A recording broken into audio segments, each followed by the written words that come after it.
All right, so this week I wanted to talk to you guys about what one of my favorite coaches says, which is the goal is to keep the goal the goal. So, in other words, keep the goal the goal. So, it sounds really simple, right? But it's not easy. It's a lot of fun to come up with goals. We get inspired, we're excited, we think about how things are going to be when we get there and what the future is going to be like. But then we start working on it and we realize that sticking to goals it's a lot harder. So especially when there's all kinds of other things to distract you and you want to hit 5 million different goals. Maybe you want to lose fat, add muscle, rehab your knee, run a half marathon, blah blah blah, all those things. Well, that's a lot to stick to. So we want it all, and we want it now. And by the way, we want to do it without having to exert any effort, right? So that would be great too.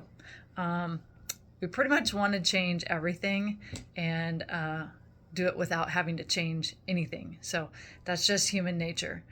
But the good thing about human nature is also we thrive on doing one thing at a time. So, especially when we're trained and supported to do so.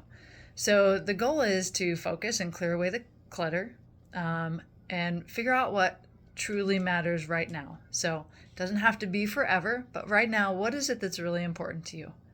And be ruthlessly honest about this. Choose what you prioritize, and then choose what you say yes to, and choose what you say no to.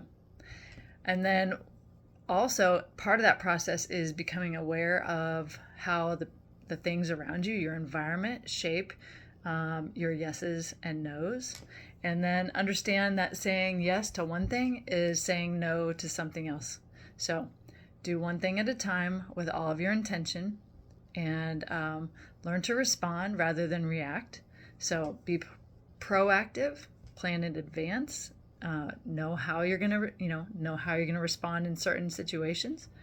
Be deliberate and intentional, and then place your attention where you want it rather than have it being pulled.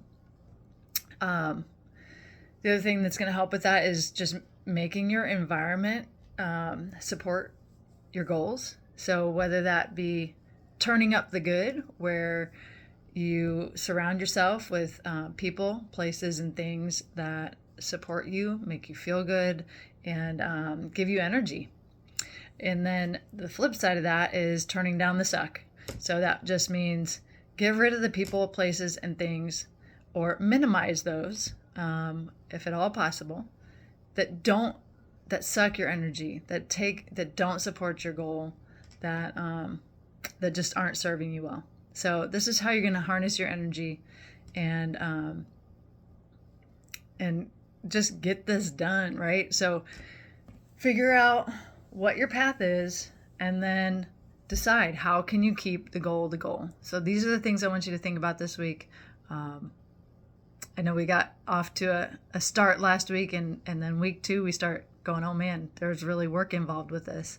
So decide what's important, remember why, and keep the goal the goal.